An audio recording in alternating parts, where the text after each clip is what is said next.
So I was supposed to bring a Colombian prop that I was gonna bring, but I was so nervous this morning that I totally forgot. As well as I forgot to submit my notes, so I have my help over here. Uh, so I used to say I was lucky. I was lucky that I got a scholarship to do my undergrad tuition when I didn't have any money to pay for it. I was lucky to get another scholarship to do my master's in a foreign country where it just so happened that Microsoft was going to recruit talent over there. I was lucky that when I applied to Microsoft, despite my English level, Microsoft decided to hire me. And then I was lucky that being here in Microsoft, I kept being promoted by my boss because he thought that my performance was good enough for it. Essentially, what I realized was that I kept not giving myself the credit for the things that I was doing. I kept attributing all those things for luck. I thought all the time that I was just being at the right time, at the right place. It was never my own achievement. I was just essentially just winning the lottery every single time. If any of these things sounds familiar to you, it's because it's something that it's a phenomenon that is quite common.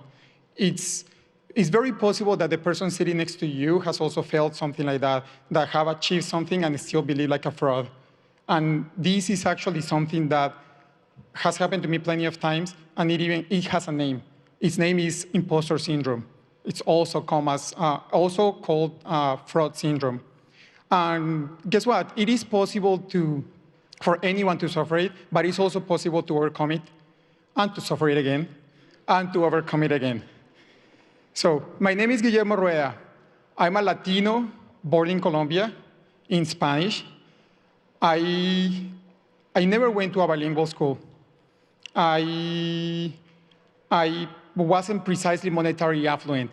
I didn't never dream about working for Microsoft because that thought was just as irrational as dreaming about one day growing wings on my back and starting to fly.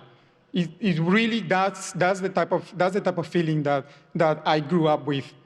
However, the year was 2010 when somehow I found myself in Mexico City. I was in Mexico country. Despite all of these sort of things that I had already mentioned, I was doing my master's in computer science. I was living abroad. I didn't have money to pay to live abroad. I was being paid to study abroad. And then I saw this big sign saying, Microsoft is coming. It's like, actually, it was Microsoft is hiring, but with nowadays context, that's what I saw. And the feeling for me, for someone who had already applied twice for a US visa and being rejected twice in a row, was that is impossible. There's no way. Why am I gonna even try to do that? I'm just gonna waste my time. I don't need Microsoft to tell me that I'm undeserving of being here, or even for the US to tell me again that I'm undeserving to be here. Luckily, I had a friend, and she wanted to apply, Colombian as well. She was also in Mexico. She wanted to apply. She convinced me to do it. She said, let's do it.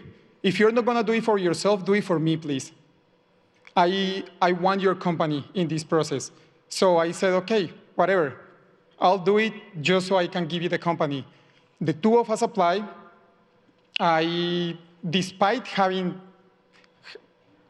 had all of the drawbacks that I had before, and still being in Mexico with my master's, with my English skills enough to get me past the first 2 rounds of interviews, I still didn't believe I could make it.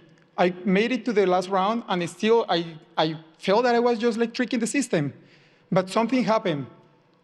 In that last round of interview, I actually met Donna Sarkar during a meeting the night before the actual interviews. As an individual with imposterism that I started by apologizing to her, saying, I am sorry because my English is not good enough to do full immersion. I am sorry because my accent is too strong to actually be able to be understood. And I'm sorry because I know I'm smart, but I'm not Microsoft smart. And in other words, I was suffering my biggest imposter syndrome ever. The best thing behind that was that Donna came back to me and actually told me that I needed to embrace my authenticity, that I should hear her speaking Spanish, that I should hear the rest of the people in her team speaking English and having also strong accents, that all of these differences are actually what makes us strong, and all of these things are the things that actually create value for us. So essentially, I believe that without her realizing it, what she gave me were the basis of how I would be able to become, to overcome that imposter syndrome. She was honest with me. She acknowledged my achievements, but also acknowledged my shortcomings. She reminded me that those shortcomings are not just mine, that other people also have them, that everyone else also suffers from them, and that trying to achieve perfection it just doesn't make sense. So needless to say, I passed the round of interviews. Thank you. Thankfully, my friend also passed. And I came to Microsoft, experienced here 8 years, shipped Windows 8 as a software developer in test, shipped Windows 10 as a software developer, created the recruiting program for software engineer in Colombia, in Chile, in Argentina, was able to be participant of some other huge projects like the Insiders for Good project in Nigeria. And 3 months ago, I decided to become a senior product marketing manager in Windows developer market. And guess what? Now it is, again, that imposter syndrome right in front of me. But now I have the tools to do it. Now I know that other giants have been in these shoes, and I am following those shoes, but they have also suffered of this.